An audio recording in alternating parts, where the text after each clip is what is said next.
এটা হলো ধর্মীয় এই আচার অনুষ্ঠান। বাংলাদেশ সরকার, বর্তমান সরকার প্রধান তারেক রহমান, আমাদের দলীয় প্রধান, ওনার নির্দেশনা এবং আমাদের নির্দেশনা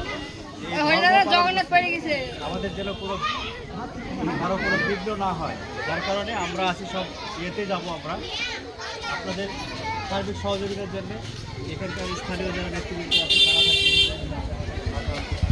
আরও যারা আছে, আর যে কোনো প্রয়োজনে আমাদেরকে নকল করবেন। এই যে 24 তারিখ পর্যন্ত যে সব এক এটা আড়ানি যেমন আছে গোটা রাষ্ট্র এবং সারা বাংলাদেশ, আমরা ঐক্যের সাথে ধর্ম যার যার, কিন্তু আমরা সবাই মিলে একসাথে এটাকে সুন্দরভাবে পালন করতে